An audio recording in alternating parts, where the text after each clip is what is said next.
Hello guys, welcome to Basic Nursing Classes.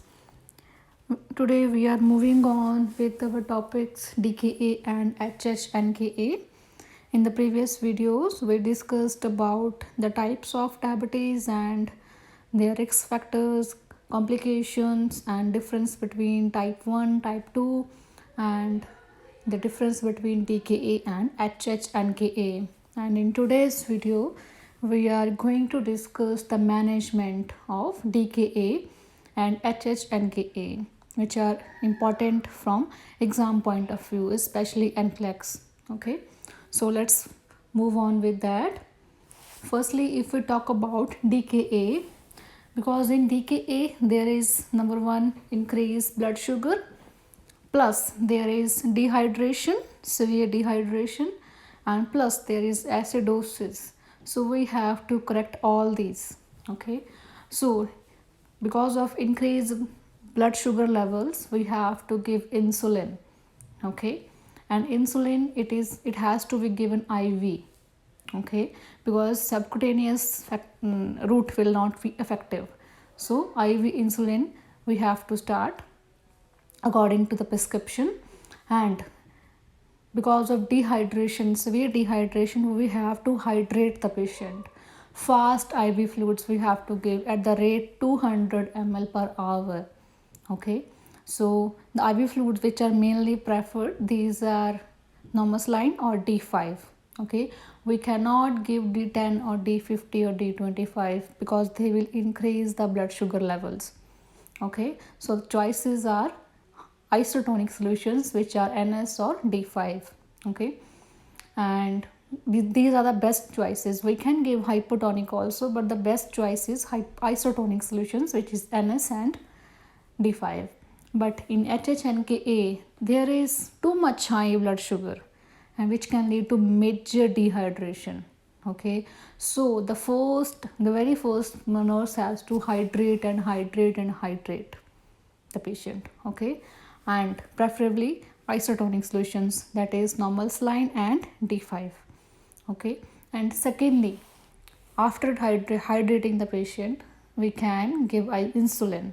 Okay, so we have to recheck the insulin from time to time according to the doctor's orders.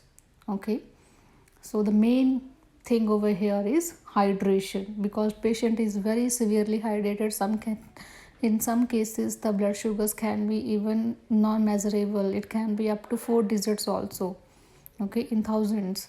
So just hydrate the patient. But on the other hand, in DKA there is hydration plus IV insulin management. Okay, and with the insulin which is given IV, that is only regular insulin. Okay, not any other. And if the patient is in DKA, that is the very priority condition to be assessed and managed.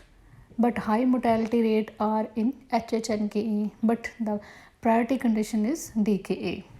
Okay, if for example the question comes like which patient will you assess first, DKA or HHNKA, then obviously DKA.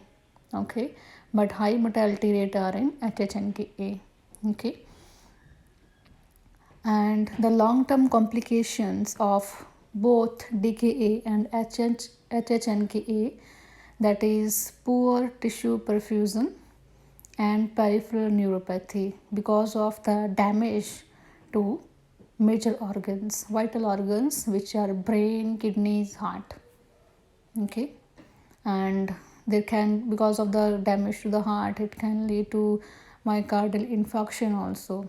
Okay, or stroke, and which can lead to poor tissue perfusion and neuropathy. Okay, and apart from giving the hydration and insulin, the nurse has to assess the clinical stability of the patient. Okay, check the glycemic control of the patient. Okay, and check for the underlying cause.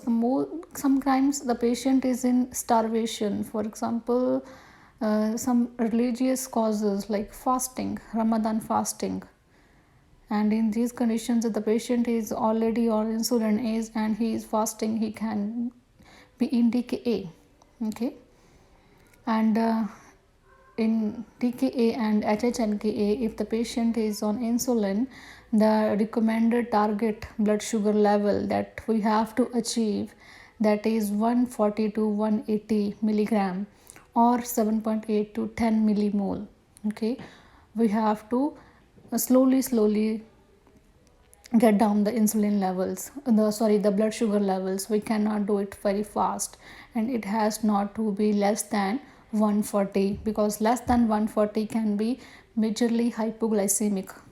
Okay, so we have to taper it down slowly. Okay, and hypoglycemic condition is more severe, it is more damaging to the major organs than hyperglycemic condition. Remember that.